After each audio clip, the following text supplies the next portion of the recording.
ఆంధ్రప్రదేశ్లో అధికారుల పునాదులు కదులుతున్నాయి. ఏ అధికారులు అంటే అందరు కాదు, మంచివాళ్ళు, సిన్సియర్ ఆఫీసర్స్, రాజ్యాంగానికి లోబడి తాము చదువుకున్న చదువుకి, తాము తీసుకున్న శిక్షణకి విలువనిస్తూ, తాము యూనిఫామ్కి విలువనిస్తూ, అన్నిటికీ కట్టుబడి ప్రజల కోసం పనిచేసే అధికారులు ఎప్పుడూ నిప్పు కణికలే, నో డౌట్. కానీ కొంతమంది ఉంటారు, ఈ వీరభక్తులు ఉంటారు. స్వార్థం, లేకపోతే పలానా పోస్టింగ్, లేకపోతే పలానా ఫేవరిజం, లేకపోతే లంచం, అక్రమ సంపాదన, ఎస్టేట్లు, విల్లాలు, ఖరీదైన కార్లు, బంగారం, ఇటువంటి వాటి కోసం ఆశపడి కక్కుర్తిపడి అడ్డమైన పనులు చేసే ఆఫీసర్లు కొంతమంది ఉంటారు. 10 మంది ఉంటారా, 20 మంది ఉంటారా నేను చెప్పను, కానీ ఉంటారు. జగన్మోహన్ రెడ్డి గారు, రాజశేఖర రెడ్డి గారు ముఖ్యమంత్రిగా ఉన్నప్పుడు జగన్మోహన్ రెడ్డి గారు ఆడిన ఈ అక్రమాస్తుల గేమ్, అక్రమాస్తుల ఆటలో ఐఏఎస్లు జైలుకి వెళ్ళారు, మనం చూసాం.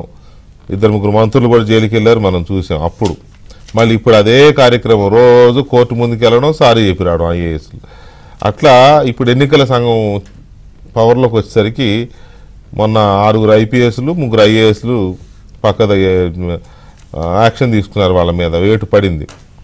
ఇంకెంతమంది ఉన్నారు, ఇంపార్టెంట్ ఆఫీసర్స్ ఎంతమంది ఉన్నారు, స్టేట్ లెవెల్ ఆఫీసర్స్ ఎంతమంది ఉన్నారు, ప్రభుత్వంలో హై స్థాయిలో ఉండే వాళ్ళు ఎవరెవరు ఉన్నారు, ఏం చర్చ జరుగుతోంది, అసలు ఈ చర్చ జరగడమే వాళ్ళకి అవమానకరం. వేటు పడుతుందా లేదా అనేది సెకండరీ, అసలు ఈ స్థాయిలో చర్చ జరగడం అనేది చాలా అవమానకరం.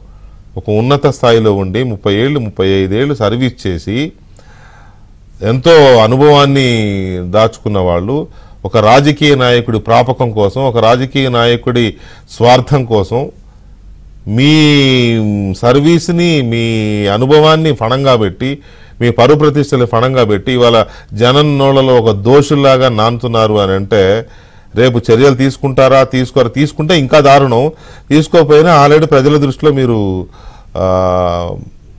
చట్టాన్ని ఉల్లంఘించిన వాళ్ళు, రాజ్యాంగాన్ని ఉల్లంఘించిన వాళ్ళు, లేదా అక్రమాలను చేసిన వాళ్ళు అలా మిగిలిపోయారు. మీరు ఎందుకు ఈ చర్చ వచ్చింది, ఎలాంటి చర్యలు రాబోతున్నాయి, ఎవరెవరి మీద వచ్చే అవకాశాలు ఉన్నాయి, రాజకీయాల్లో ఎలాంటి చర్చ జరుగుతోంది, కేంద్ర ఎన్నికల సంఘానికి ఎవరెవరి మీద ఫిర్యాదులు వెళ్ళాయి, ఈ అంశాలు కీలకంగా చర్చిద్దాం. దాని ప్రతిఫలం కూడా ఎలా ఉంటుందో చూద్దాం. అధికారులను మార్చేస్తే అధికార పార్టీ పరిస్థితి ఎలా ఉండబోతోంది, వాళ్ళ నమ్ముకున్న ఈ జగన్ భక్త బకరాలు, ఆయన నమ్ముకున్న ఈ బకరాలు ఏమో.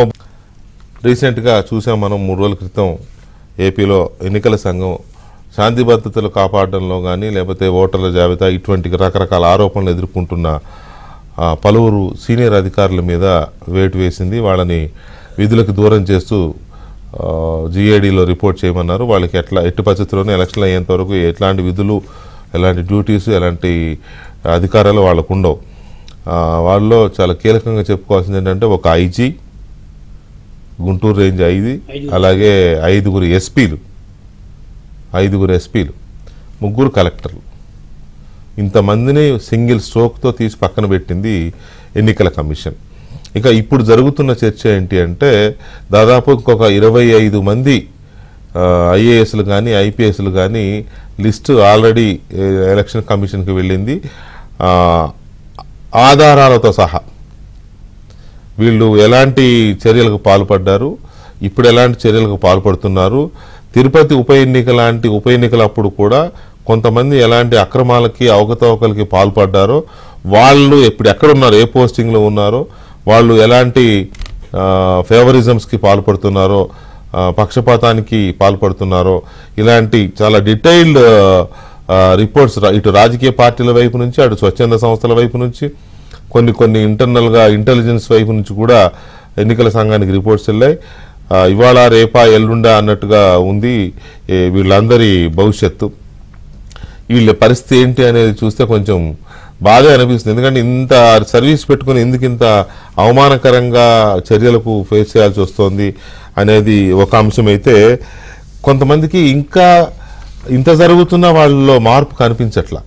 ఇప్పుడు మొన్న 5 ఎస్పీలని, ఒక ఐజీని, 3 కలెక్టర్లని ఎన్నికల కమిషన్ చర్యలు తీసుకుంటూ ఇమీడియట్గా వీళ్ళని రీప్లేస్ చేయాలి, మధ్యాహ్నం ఆర్డర్స్ ఇచ్చారు.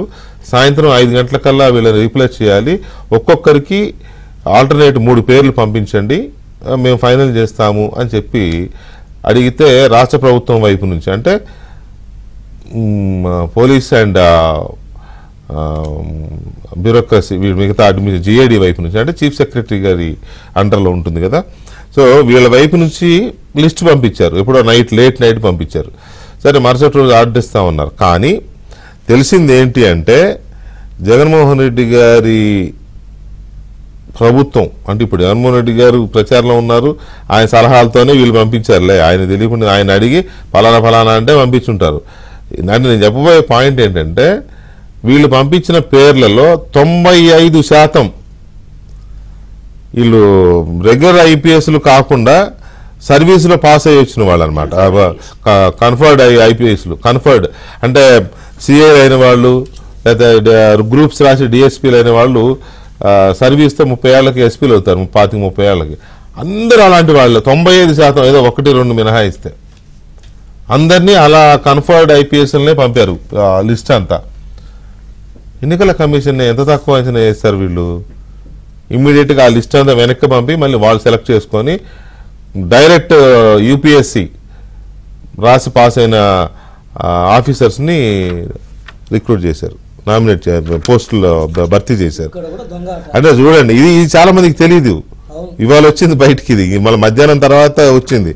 అంటే ఇంత సీరియస్ యాక్షన్స్ జరుగుతున్నాయి, ఎలక్షన్ కమిషన్ సీరియస్గా ఉంది ఏపీ విషయంలో పర్టికులర్గా అని తెలిసి కూడా చీఫ్ సెక్రటరీ గారు వారి కనుసన్నల్లో ఉండే ఉన్నత స్థాయి అధికారులు కొంచెమైనా ఆలోచన లేకపోతే జాగ్రత్త లేకుండా మరి ఇక్కడ కూడా జగన్మోహన్ రెడ్డి గారు చెప్పారని అనుకోవాల్సి వస్తుంది. ఇలాంటి పనులు చేస్తే తెలియదా, రూల్స్ తెలియదా, పంపాలా వద్దా అనే విషయం తెలియదా? ఇటువంటి అప్పుడు ఐపీఎస్ని అడుగుతారు, డైరెక్ట్ ఐపీఎస్ని అడుగుతారు, డైరెక్ట్ ఐఏఎస్ని అడుగుతారని తెలియదా? తెలిసి కూడా మీరు కన్ఫర్డ్స్ని పంపారు అని అంటే, కన్ఫర్డ్ అంటే ఇక వాళ్ళ ట్రాక్స్ ఎలా ఉంటాయో ఎప్పుడు ఎన్నికల కమిషన్ నమ్మవు కదా. సో లాయల్టీస్ మాట్లాడుతూ ఉంటాయి, ప్రజల గురించి మాట్లాడరు వాళ్ళు. సో ఇలాంటి సిచ్యువేషన్లో మళ్ళీ వాళ్ళందరి వీళ్ళు పంపిన లిస్టు మొత్తాన్ని పక్కన పెట్టి డైరెక్ట్ ఐపీఎస్ని నా పోస్టుల్లో భర్తీ చేసింది ఎన్నికల కమిషన్.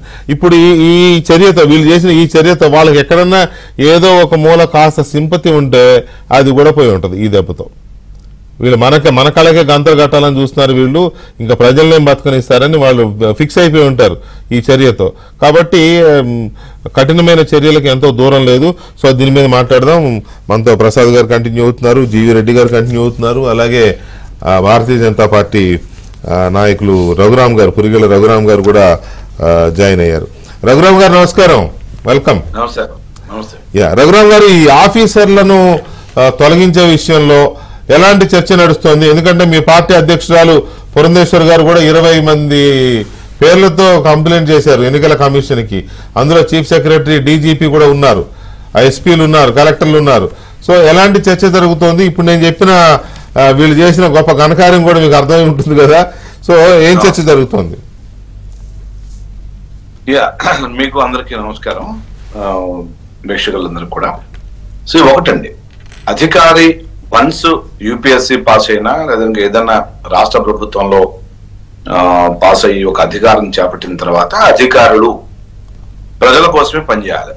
అంటే ప్రభుత్వం ఏదైతే పనిచేస్తుందో ప్రజలకి అనుసంధానకర్తలుగా వాళ్ళ యొక్క చేయాల్సిన ఏదైతే ఉందో వాళ్ళని విధి నిర్వర్తించాల్సిన అవసరం ఉంది. దానికి భిన్నంగా చేసేటటువంటి అధికారులు కూడా ఉన్నారు. మనం చూస్తూనే ఉన్నాం, అనేక సందర్భాలు, అనేక విషయాల్లో అవి బయటపడ్డాయి.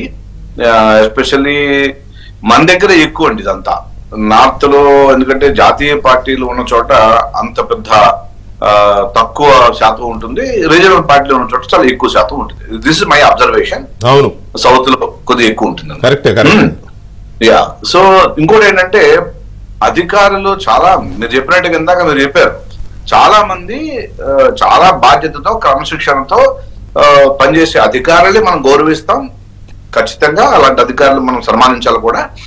ఎవరైతే అధికారమే కోసం, అంటే వాళ్ళకి అధికారం కావాలంటే నిజంగా ప్రజలు ఇచ్చే జీతం తోనే వీళ్ళంత అధికారులు వాళ్ళ యొక్క సర్వీస్ అంతా ఉంటుంది. ప్రజలు కట్టే పనులే మనకి ఇచ్చేటం, వాళ్ళ కోసం జవాబుదారీ ఉండాల్సిన అవసరం ఉంటుంది. అంతా మనకు తెలిసిన విషయమే. కానీ ఎవరైతే ప్రభుత్వాలకి అంటే ప్రభుత్వంలో ఉన్న పెద్దలకి కమ్ము కాస్తారో ఖచ్చితంగా అలాంటి వాళ్ళు మొన్న ఏదైతే ఎలక్షన్ కమిషన్ టైంలో ఎన్నికల సమయాల్లో బయటపడుతూ ఉంటాయి. సో అయితే దాన్ని నిష్పక్షపాతంగా వ్యవహరించే అధికారులకు ఎలాంటి ఢోకా ఉండదండి. వాళ్ళు శుభ్రంగా పనిచేసుకోవచ్చు. చాలా మంది ఆఫీసర్లు ఉన్నారు, మనం చూస్తున్నా, గతంలో కూడా చూసాం మనం. సో అంచేత అధికారులు ఎప్పుడైతే గాడి తప్పి దశ తప్పుడు ట్రైన్ ట్రాక్ మీద వెళ్ళాలండి, ఆ ట్రాక్ తప్పితే యాక్సిడెంట్ అవుద్ది. ఇక్కడ అదే వాళ్ళ యొక్క ట్రాక్ ఏదైతే వాళ్ళకి సర్వీసులు నేర్పించారో అలా వెళితే ఎవరికి వాళ్ళకి ఇబ్బంది లేదు, ఎలక్షన్ కమిషన్ కి ఇబ్బంది ఉండదు, ప్రభుత్వానికి ఇబ్బంది ఉండదు. ఎప్పుడైతే ట్రాక్ తప్పి వాళ్ళ వ్యవహారం ఉంటుందో ఖచ్చితంగా అలాంటి అధికారులు ఫేస్ చేయాల్సి వస్తుంది. ఇది ఎన్నికల సమయాల్లో ప్రస్ఫుటంగా కనబడుతూ ఉంటుంది. కంప్లైంట్లు నిజంగానే మా అధ్యక్షురాలు కంప్లైంట్ ఇచ్చారు. గతంలో కూడా తెలుగుదేశం నుంచి కూడా వచ్చాయి. తర్వాత జనసేన కూడా ఐ థింక్ వాళ్ళు కూడా కొన్ని అబ్జెక్షన్స్ లేవనెత్తారు కొన్ని అధికారుల యొక్క పనితీరు మీద. అదే కమ్యూనిస్టులు కాంగ్రెస్ కూడా కొంచెం చెప్పినట్టున్నారు. చాలా చోట్ల జరుగుతుంది, దాదాపు అన్ని పార్టీలు చేశాయి, వైసీపీ తప్ప చేసాయి. సో అంచేత ఇది ఎవరో అధికారి మీద వ్యక్తిగత ఎవరికి ద్వేషం ఉండదండి. ఇప్పుడు రాజకీయ పార్టీలకు అసలు ఉండదు. కాకపోతే అంటే వాళ్ళ ప్రవర్తనలో ప్రాబ్లం వస్తే ఖచ్చితంగా ఈ యొక్క ప్రజలకు జవాబుదారీగా రాజకీయ పక్షాలు కూడా ఉంటాయి. మీకు తెలియదు, ప్రభుత్వం వచ్చినా కానీ ప్రతిరోజు ప్రజలకు జవాబుదారీగా ఉంటాము. వాళ్ళకి నచ్చితేనే మళ్ళీ ఓటేస్తారు, నచ్చదు ఓటేది. మన అధికారులు అలా కాదు. వాళ్ళు మనకు నచ్చినా నచ్చకపోయినా ప్రభుత్వానికి నచ్చితే వాళ్ళకి ట్రాన్స్ఫర్, పోస్టింగ్, ప్రమోషన్లు ఉంటాయి, అది తెలుసు మనకి. సో అంచేత ఇది యొక్క సౌత్ రాష్ట్రాల్లో కొద్దిగా ఎక్కువ శాతం ప్రాబ్లమ్స్ వస్తున్నాయి. ఇవాళ కర్ణాటకలో కూడా అధికారులు మార్చారు. అక్కడ ఉన్నటువంటి ఈవెన్ గుజరాత్ లో నరేంద్ర మోడీ, అమిత్ షా గారి యొక్క రాష్ట్రంలో కూడా అధికారుల్ని మార్చారు. అక్కడ ఎలక్షన్ కమిషన్ మార్చిందండి. 5 కలెక్టర్ని 4 ఎస్పీలను కూడా మార్చింది అక్కడ కూడా. సో ఎలక్షన్ కమిషన్ నిష్పక్షపాతంగా ఎన్నికలు సజావుగా జరగాలి, ఫేర్ అండ్ ఫేర్ గా ప్రజలు నిర్భయంగా ఓటు వేయాలి, ఎలాంటి బెదిరింపులు ఉండకూడదు అనే ఉద్దేశంతోనే ఎవరైతే అధికారుల మీద కంప్లైంట్లు వచ్చాయో వాళ్ళ యొక్క అధికారుల పనితీరులో ప్రాబ్లమ్స్ ఉన్నాయో అలాంటి అధికారుల్ని పక్కన పెడుతుంది ఎన్నికల సమయంలో అనేది తెలుసుకుంటే మిగతా ఎవరైతే నిర్భయంగా పనిచేసే అధికారికి ఎలాంటి ఇబ్బంది లేదు, వాళ్ళు హ్యాపీగా పనిచేస్తారు. అంటే మొన్న రఘు 6 ఐపీఎస్లు 3 ఐఏఎస్ని చేశారు కదా. ఇప్పుడు ఇంకా చాలా పేర్లు వినపడుతున్నాయి. పైగా స్టేట్ ఆఫీసర్, స్టేట్ హెడ్సే ఏకంగా డైరెక్ట్ గా డీజీపీ గారి పేరు వస్తుంది, కంప్లైంట్ అంటే ఆరోపణలు కానీ కంప్లైంట్ వాటెవర్, డీజీపీ గారి పేరు వస్తుంది, సిఎస్ గారి పేరు వస్తుంది, ఇంటెలిజెన్స్ డీజీ గారి పేరు వస్తుంది, ఇంకా చాలా మంది పేర్లు వస్తున్నాయి. చాలా మంది ఎస్పీలు ఉన్నారు, కలెక్టర్లు ఉన్నారు, సిఐడి చీఫ్లు ఉన్నారు. సో ఇలాంటివన్నీ ఉన్నాయి కదా. సో ఈ యాక్షన్స్ కూడా ఉండే అవకాశం ఉందా? అది నిశ్చితంగా. అంటే నేను ఆంధ్రప్రదేశ్ ఒకటే కేంద్రం మీద నిశ్చితంగా ఎలక్షన్ కమిషన్ నిశ్చితంగా పరిశీలించారు. దేశవ్యాప్తంగా అనేక రాష్ట్రాలని ఇప్పుడు బెంగాల్ చాలా ట్రాన్స్ఫర్ జరిగాయండి. ఇప్పుడు ఉత్తరప్రదేశ్ లో బీజేపీ ప్రభుత్వం అయినప్పటికీ కూడా, యోగి ఆదిత్యనాథ్ ప్రభుత్వం ఉన్నప్పటికీ కూడా అక్కడ కూడా ట్రాన్స్ఫర్ చేశారు. 8 మంది ట్రాన్స్ఫర్ చేశారు. 8 మంది 10 మంది అధికారులు ట్రాన్స్ఫర్ చేశారు. ఎందుకు? ఎన్నికల విధుల నుంచి తప్పించారు. అలాగే ఆంధ్రప్రదేశ్ లో అనేక కంప్లైంట్లు వస్తున్నాయి కాబట్టి ఖచ్చితంగా ఒక డ్యాగ కళ్ళతోటి ఎన్నికల కమిషన్ యొక్క పరిశీలన చేస్తుంది. ఎవరెవరి అధికారులు వాళ్ళ యొక్క శుద్ధి తప్పో లేదా కనుక వాళ్ళ యొక్క బాధ్యతలు మరిచో ప్రవర్తిస్తే ఖచ్చితంగా వేటుపడే అవకాశం ఉంటుంది. అంచేత ఎన్నికలు వాళ్ళకి పార్టీ కోసం, ప్రజల కోసం పనిచేసే అధికారికి ఇబ్బంది ఏమన్నదండి, పార్టీ కోసం పనిచేసే అధికారులకు ఇబ్బంది తప్పదు. ఇప్పుడు కాదండి, ఎలక్షన్ కమిషన్ అయిపోదు, ఎన్నికలు అయిన తర్వాత కూడా ఇబ్బందులు అంతే కదా. వాళ్ళ ట్రాక్ రికార్డే ఇంకా అది ఒక స్పాట్ అయిపోతుంది. నెక్స్ట్ ప్రభుత్వాలు కూడా వాళ్ళని అలాగే చూస్తాయి. రైట్ రఘు, ఒక్క నిమిషం రఘు. ప్రసాద్ గారు, మీ అబ్జర్వేషన్ ఏంటి? ఈ ఎన్నికల కమిషన్స్ యాక్షన్ చూస్తూ ఉంటే, మొన్నటి చూస్తే చాలా అంత పెద్ద నంబరు 9 మంది, ఇప్పుడు మళ్ళీ ఒక 22 ఆవిడ. అంటే ఆవిడే కాదు, చాలా మంది కంప్లైంట్ చేస్తున్నారు. కానీ బీజేపీ అధ్యక్షురాలు అవడం వల్ల దానికి సిగ్నిఫికెన్సీ సహజంగా వస్తుంది. అంటే మీరు ఆంధ్రప్రదేశ్ అంటే 2014 నుంచి కూడా చూస్తే 2014 ఎన్నికల్లో ఒకే అధికారిని బదిలీ చేసింది. 2019లో చీఫ్ సెక్రటరీని బదిలీ చేసింది, డైరెక్ట్ చీఫ్ సెక్రటరీ బదిలీ. ఇప్పుడు 2024 వచ్చేప్పటికి 5 ఎస్పీ జిల్లాలకు కదులుతున్నాయి. అంటే ఇప్పటికున్న సమాచారం అయితే చాలా పెద్ద ఒత్తిడి ఉంది చీఫ్ సెక్రటరీని డీజీపీని మార్చమని. ఇంత 2019లో ఆ డిమాండ్ లేదు, 2019లో ఆ డిమాండ్ లేదు. కానీ ఇప్పుడు 2024 వచ్చేప్పటికి ఆ డిమాండ్ స్టార్ట్ అయింది. అసలు మోడీ మీటింగ్ జరిగిన రోజు నుంచి నిన్న బదిలీలు జరిగే వరకు 10-15 రోజుల పాటు కేంద్రం ఎందుకు సైలెంట్గా ఉంది, ఇంకా మోడీ గారు ప్రభుత్వం ఇంకా జగన్కి సపోర్ట్ ఇస్తుందా అనే అనుమానం కూడా జనాల్లో. నిన్న బదిలీలు చేసే వరకు విన్నాం కదా. నేను చెప్తా ఏంటంటే మోడీ గారి ప్రసంగంలో జగన్ పేరే ఎత్తలేదని, లేకపోతే ఒక్క మాట నరేంద్ర మోడీ ఏం మాట్లాడాలో ప్రసాద్ గారు చెప్తారా? ప్రసాద్ గారు అన్నారని కాదండి, ప్రసాద్ గారు ప్రజల సంగతి చెప్తున్నాను. నో రఘు ఒక మాట, ఆయన మాట్లాడతారండి, ఆయన పద్ధతిలో ఆయన మాట్లాడతారు, ఆయన పద్ధతిలోనే మాట్లాడతారు, ఆయన పద్ధతిలోనే మాట్లాడతారు. కానీ కాకపోతే ఒక మాట రఘు, ఒక మాట, ఆయన పద్ధతిలో ఆయనే మాట్లాడతారు, మీ పద్ధతిలో మీరు మాట్లాడతారు. కానీ ప్రజలకి వచ్చి చెప్పినప్పుడు ప్రజలు ఏదో ఆలోచిస్తారు కదా, ఏదో ఎక్స్పెక్ట్ చేస్తారు. అయితే అది లేకపోయేసరికి రకరకాలు వచ్చినాయి. నిజంగా చెప్తున్నా, నేను కూడా మొన్న యాక్షన్స్ ఇనిషియేట్ అయ్యి నిన్న వాళ్ళ మీద తప్పించేసరికి యాక్షన్ స్టార్ట్ అయింది. సో మనం అనుకున్న కొన్ని సందర్భాల్లో మాటలు ఉండవు, చేతలు ఉంటాయి, మాటలు లేవు, మాట్లాడుకోవడాలు లేవు.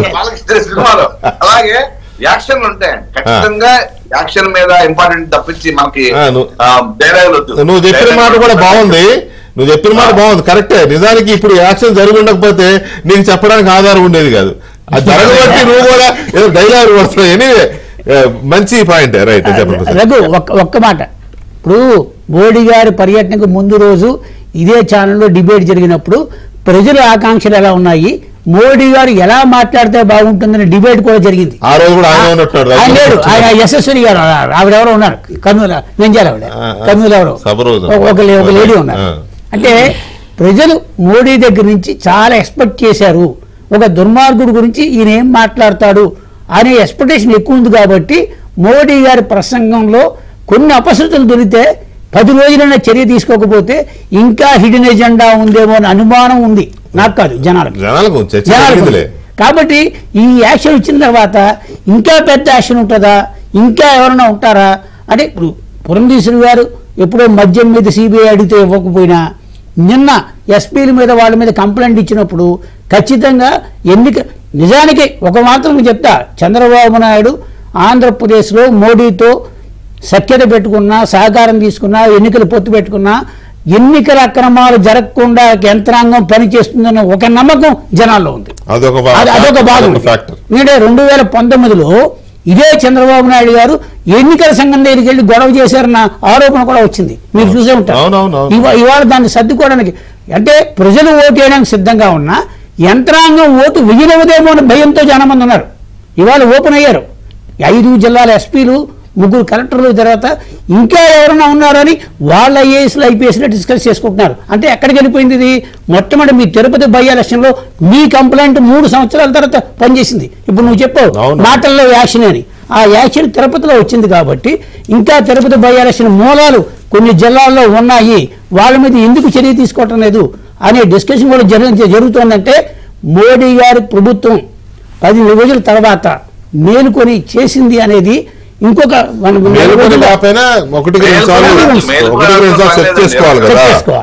అంటే ఇప్పటికీ కూడా ఇప్పటికీ కూడా ఇప్పటికీ కూడా కాదు కాదు ఇప్పటికీ కూడా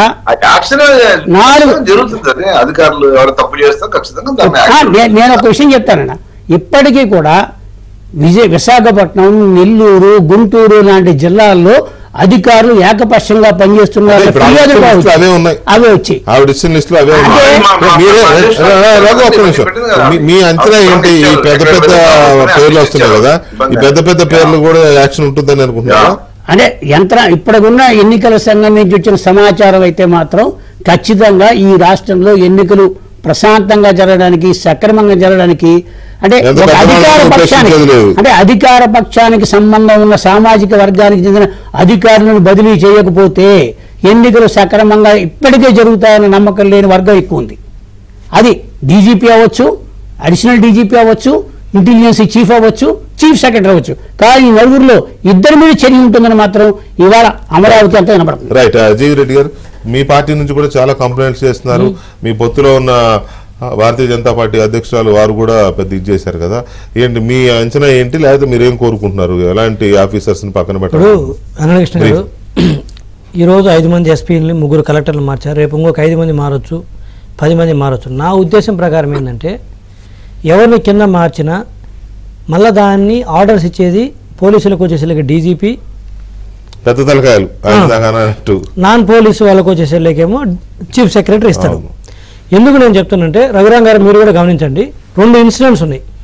మొన్న ఎలక్షన్ కమిషన్ వాళ్ళు ఇలా మారుస్తున్నాం, మీరు వేరే అధికారం రికమెండ్ చేయమంటే వాళ్ళు ఇష్టం వచ్చినట్టు రికమెండ్ చేశారు.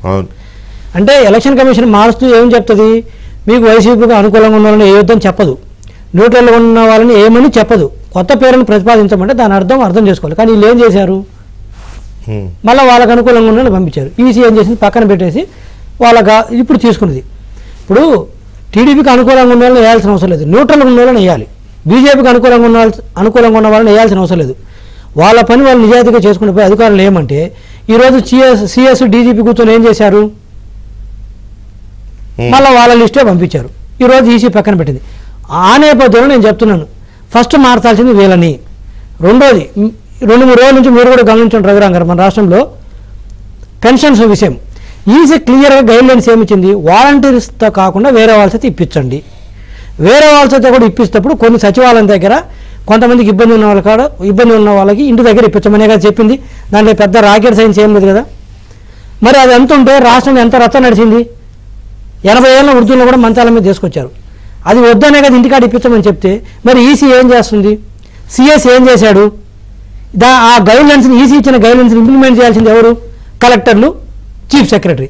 చీఫ్ సెక్రటరీ కింద సరిగా చెప్పింటే ఈసీ గైడ్లైన్స్ని యాజిటీస్గా ఫాలో అవ్వమని కలెక్టర్లు చెప్పేవాళ్ళు కదా. కలెక్టర్లు చెప్పింటే ఎంఆర్ఓలు, ఆర్టీఓలు చెప్పేవాళ్ళు కదా. మొత్తం తొంగర దొక్కబట్టే కదా మంచాల మీద ముసలోళ్ళని తీసుకొచ్చింది. అంటే ఈసీ గైడ్లైన్స్ను ఫాలో అవ్వట్లేదు. ఎవరు ఫాలో అవ్వాలి, చీఫ్ సెక్రటరీ ఫాలో అయితే మిగతా వాళ్ళందరూ కింద వాళ్ళు ఫాలో అవుతారు. చీఫ్ సెక్రటరీ ఫాలో కాలేదు కదా. ఇంతకంటే ఇంకా కంప్లైంట్ ఏం కావాలి చీఫ్ సెక్రటరీ మార్చడానికి, రైట్, ఇంతకంటే కంప్లైంట్ ఏం కావాలి ఈ డీజీపీని మార్చడానికి. నిన్న వడదెబ్బకు చనిపోయారని వైసీపీ వాళ్ళే సాక్షి పేపర్లో 20 మంది అంతమంది చనిపోయారని చెప్పారు. మరి దానికి కారణమైన అధికారుల మీద క్రిమినల్ కేసులు పెట్టాలా లేదా, మర్డర్ కేసులు. ఈసీ గైడ్లైన్స్ పర్ఫెక్ట్ ఫాలో అయితే ఈసీ గైడ్లైన్స్ పర్ఫెక్ట్ ఫాలో అయితే 20 మంది చనిపోయిన వాళ్ళు కాదు కదా.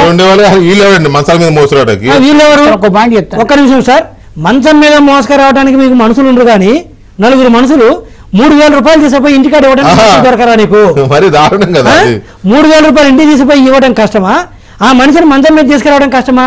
అంటే ఏ స్థాయిలో ఈరోజు వైసీపీ ప్రభుత్వము దిగజారుతుంది. తీసుకొచ్చి వడదెబ్బ తగిలితే చనిపోతే అది బీజేపీ మీదనో టీడీపీ మీదనో జనసేన మీదనో వేయాలని చూస్తున్నారు. ఈరోజు మనం ఏంటి ఇంకా సుమోటోగా తీసుకునేది ఈసీ. రఘురాం గారు చెప్పలేరా, ఏం రఘురాం గారు చెప్పలేరా?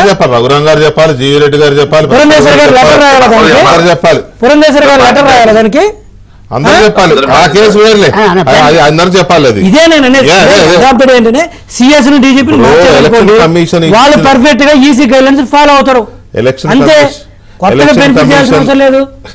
ఎలక్షన్ కమిషన్ ఇచ్చిన డైరెక్షన్ ని డీవియేట్ చేసి స్ప్లిట్ చేసి మళ్ళీ చీఫ్ సెక్రటరీ గారు తీసుకున్న ఈ నిర్ణయం వల్ల ఇంత రచ్చ జరిగింది. ఆయనే గనక ముందుగా అనుకున్నట్టే ఎలక్షన్ కమిషన్ ఏం చెప్పింది, ఇప్పుడున్న ఎలాగైతే ఇస్తారో అలాగే పెన్షన్లు ఇవ్వండి అంటే ఏంటి, దాని అర్థం ఇంటికెళ్ళి ఇవ్వండి అనే కదా. 3 మంది ఉన్నారు స్టాఫ్, సచివాలయ సిబ్బంది ఉన్నారు, అంగన్వాడీలు ఉన్నారు, 3 మంది ఉన్నారు, ఎవరైనా అలా చేయొచ్చు. ఏంటంటే ఇప్పుడు ఈ 3 రోజుల నుంచి ఆంధ్రప్రదేశ్లో వాతావరణం వేడిగా ఉంటుంది, ఎండ తీవ్రంగా ఉంటుందని డిజాస్టర్ మేనేజ్మెంట్ ఎవ్రీడే ఫోర్కాస్ట్ చేసింది. అంటే ఒక మండలంలో నీకు ఒక మండల కార్యాలయం సచివాలయాల్లో 15 మంది అఫీషియల్స్ ఉన్నప్పుడు ఎంత విఆర్ఓ సపోర్ట్ సిస్టమ్ ఉంది, విఏఓలు ఉన్నారు, అంగన్వాడీలు ఉన్నారు. ఇంత పెద్ద వ్యవస్థ, అంటే నువ్వు చెప్పిన వాలంటీర్ల వ్యవస్థగా సమాంతరంగా ఒక వ్యవస్థ గవర్నమెంట్లో ఉన్నప్పుడు వాళ్ళ ద్వారా నువ్వు ఇస్తే ఒకే రోజులో ఎంతమందికి ఇచ్చి ఉండేవాళ్ళు. సచివాలయాలకి వచ్చే ఆ పెన్షన్ తీసుకోవడానికి వచ్చే వృద్ధులు, వితంతువులు వాళ్ళు ఎవరన్నా కానీ వాళ్ళకి కనీసం మంచినీళ్ళు ఇవ్వడానికి కూడా దిక్కు లేదు, అక్కడ డబ్బులు లేవు, మజ్జిగ ఇవ్వడానికి డబ్బులు లేవు. వాళ్ళు మధ్యాహ్నం సాయంత్రం దాకా వెయిట్ చేస్తే ఇంత బొమ్మ పెట్టడానికి వాళ్ళ దగ్గర డబ్బులు, వీళ్ళు పెన్షన్లు ఇస్తారా? అసలు డబ్బులు లేక సామెత చెప్పినట్టు మంగళవారం సామెత అనమాట, డబ్బులు లేక ఇచ్చి ఏమీ లేదు. అది కూడా ముందు రోజు నైట్ కేంద్రం అప్పు ఇవ్వబట్టి